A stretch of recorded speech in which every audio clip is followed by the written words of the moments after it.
Angela Deem sat on her porch in Hazlehurst, Georgia, puffing furiously on her cigarette as her phone buzzed.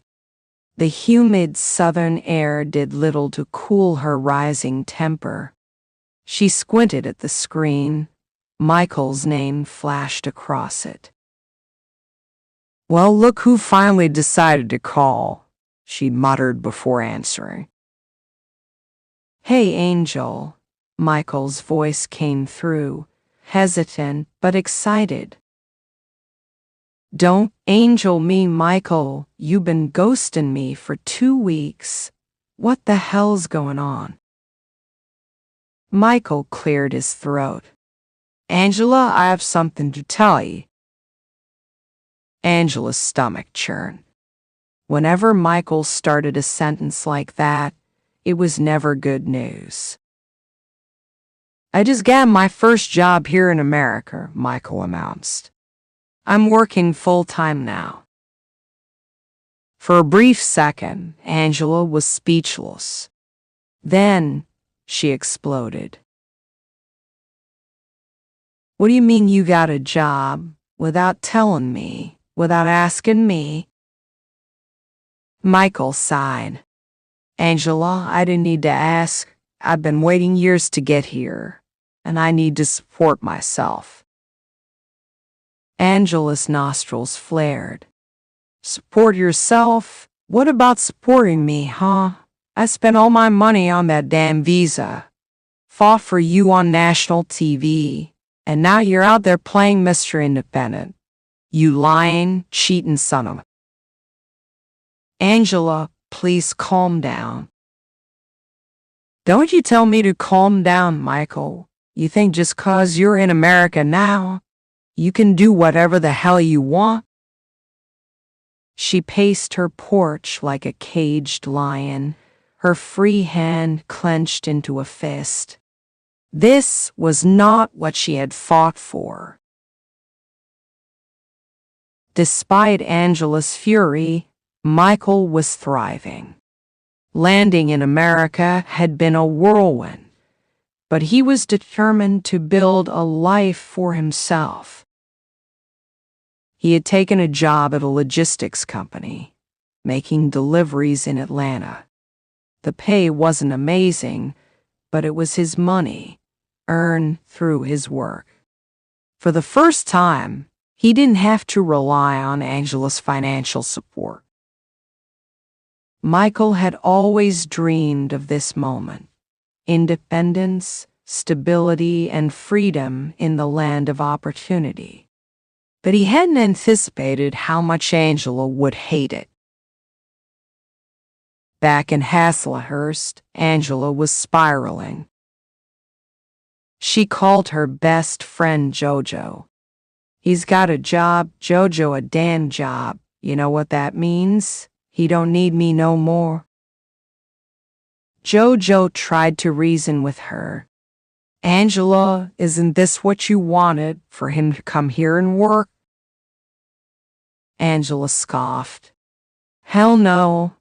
I wanted him to be here for me, not run off and start some secret life. What if he meets someone else? What if he don't come home?"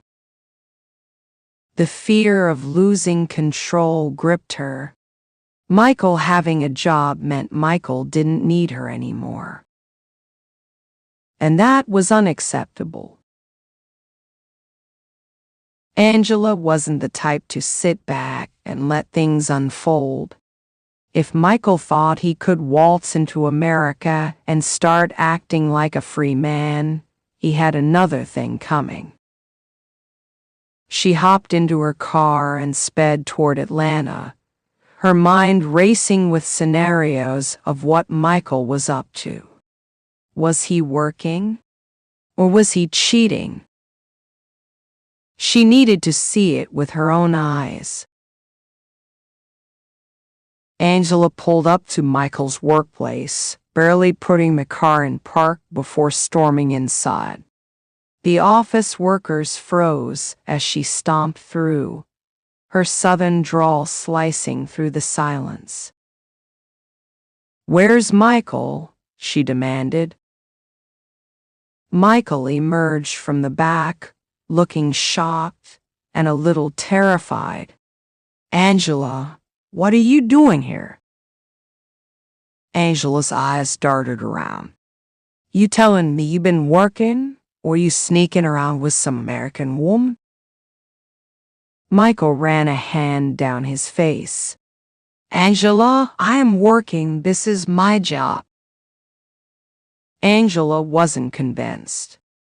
Then why the hell haven't you been calling me every 5 minutes like before, huh?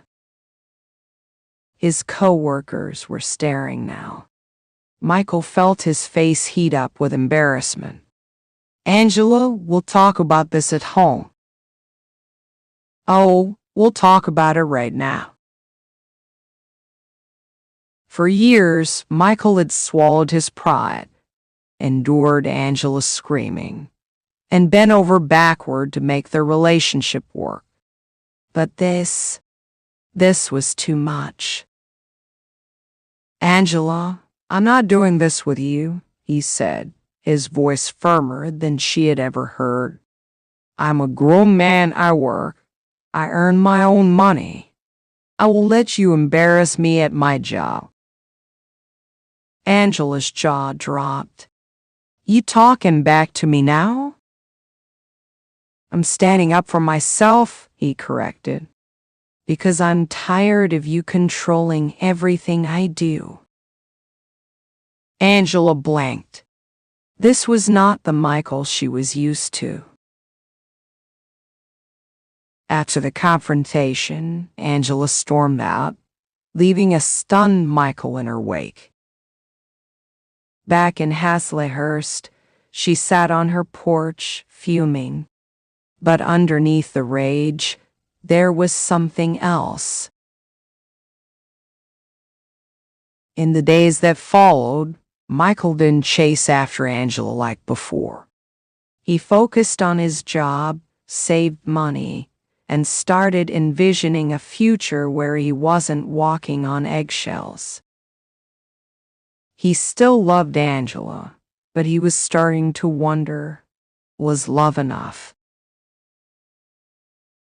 Angela wasn't ready to let go. If Michael thought he could just slip out of her grasp, he was dead wrong. She picked up her phone, dialing his number. Michael, we need to talk. And with that, the war between them was far from over.